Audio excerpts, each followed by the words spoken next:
This is what victory feels like. যুক্তরাষ্ট্রের রাজনীতিতে নতুন মাত্রা যোগ করলেন ইলন মাস্ক। টেসলা ও স্পেসএক্সের প্রধান নির্বাহী শনিবার ঘোষণা দিয়েছেন তার নতুন রাজনৈতিক দল আমেরিকা পার্টি গঠনের।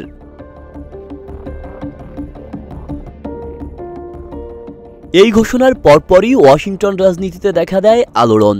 তবে ডোনাল্ড ট্রাম্প প্রশাসন কিংবা হোয়াইট হাউসের পক্ষ থেকে এখনও পর্যন্ত কোনো আনুষ্ঠানিক প্রতিক্রিয়া দেখানো হয়নি।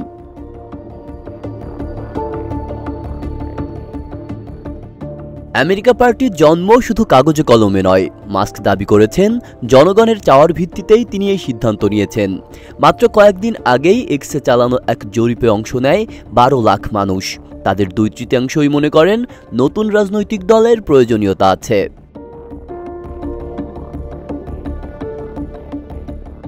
তবে শুধুই জরিপ নয়, ট্রাম্পের বিগ বিউটিফুল বিল নামে পরিচিত কর ছাড় ও ব্যয় বৃদ্ধির বিলের বিরুদ্ধেও কড়া অবস্থান নিয়েছেন মাস্ক।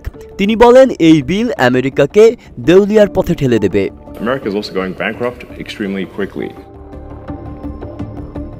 ট্রাম্পের প্রথম মেয়াদে মাস্ক তাকে সমর্থন করেছিলেন, এমনকি সরকারি দক্ষতা বিভাগের প্রধান হিসাবেও কাজ করেছেন। কিন্তু বর্তমানে দুজনের সম্পর্কে নেমে এসেছে চরম অবনতি।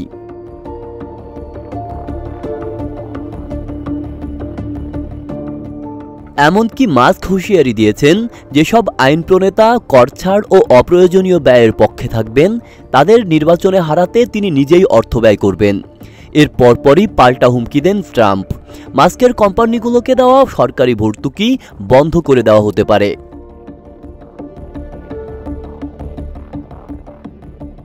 এই রাজনৈতিক টানাপোড়েনের প্রভাব পড়েছে অর্থনীতিতেও। টেসলার শেয়ারের দাম ইতোমধ্যেই বড় ধরনের পতনের মুখে পড়েছে। ট্রাম্প দ্বিতীয়বার প্রেসিডেন্ট নির্বাচিত হওয়ার পর শেয়ারের দাম ছিল $488, যা এপ্রিল নাগাদ অর্ধেকে নেমে আসে। গত সপ্তাহে টেসলার শেয়ার লেনদেন হয়েছে মাত্র $315।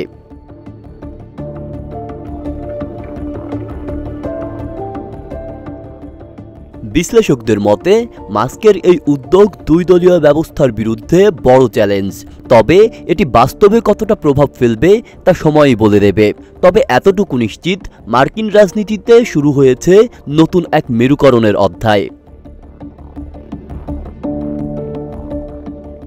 আব্দুল্লাহ রাফসান জনি, ঢাকা প্রকাশ।